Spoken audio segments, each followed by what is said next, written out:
Bonjour et bienvenue. Aujourd'hui, on va plonger dans le monde fascinant des algorithmes de recherche et de tri. Ce sont en quelque sorte les héros méconnus de notre univers numérique. C'est eux qui mettent de l'ordre dans le chaos et on va voir exactement comment ils s'y prennent.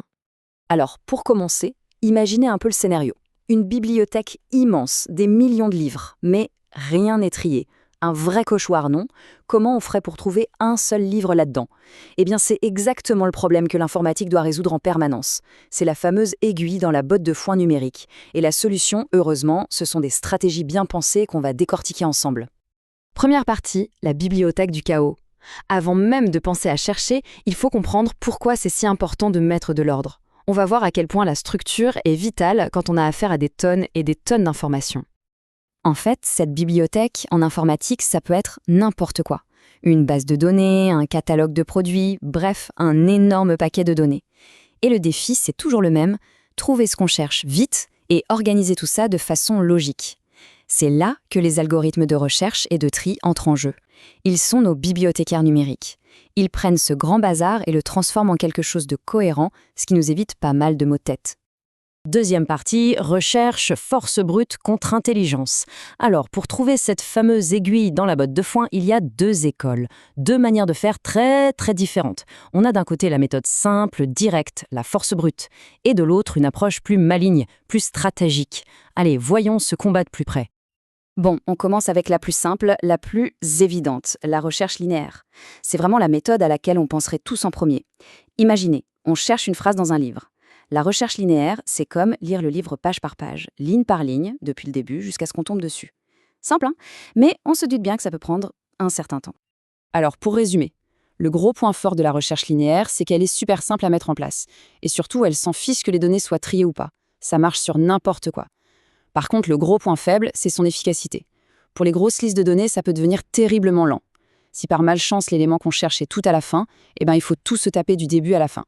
Pas top.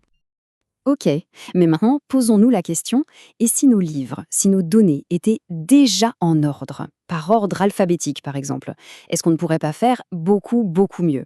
La réponse est oui. Et cette simple condition, le fait que tout soit trié, ça change absolument tout. Ça ouvre la porte à une méthode radicalement plus intelligente. Et cette méthode, c'est la recherche binaire. Alors là, on passe à un tout autre niveau d'efficacité. Son secret, sa superpuissance, c'est qu'elle exploite l'ordre des données. Comment? En coupant le problème en deux, encore et encore, pour éliminer une moitié des possibilités à chaque fois. C'est redoutable. Le fonctionnement est en fait assez intuitif. C'est exactement comme quand on cherche un mot dans un dictionnaire. Personne ne commence à la page A pour chercher zèbre, n'est-ce pas? Non, on ouvre le dico à peu près au milieu. On regarde la page. Si le mot qu'on cherche vient avant, on ignore toute la deuxième moitié du dico. S'il vient après, on ignore la première. Et on recommence avec la moitié qui reste. C'est ce fameux principe de diviser pour régner, et c'est ce qui la rend si incroyablement rapide. Alors, si on les met face à face, le contraste est saisissant. D'un côté, la recherche linéaire. Elle marche sur tout, mais elle y va un par un, c'est la tortue. De l'autre, la recherche binaire. Elle a besoin que tout soit bien rangé, mais après, elle divise et conquiert. C'est le lièvre. Et en termes de vitesse, on va voir que ce n'est même pas une course, c'est un chaos technique.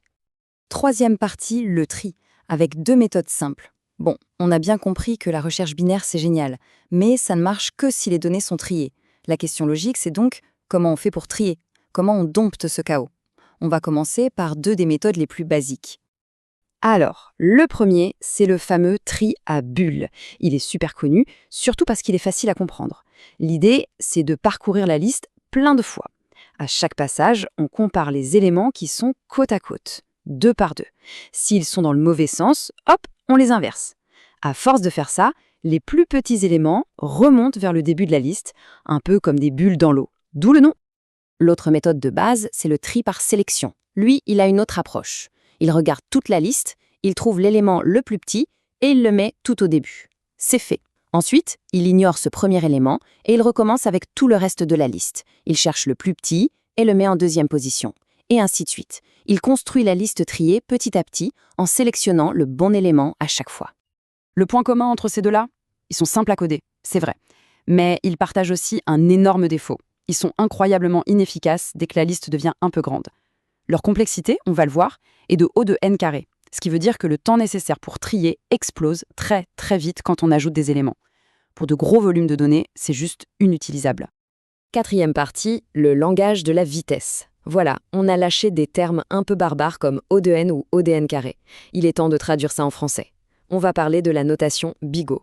C'est en quelque sorte le langage universel des développeurs pour parler de la performance, pour mesurer l'efficacité d'un algorithme.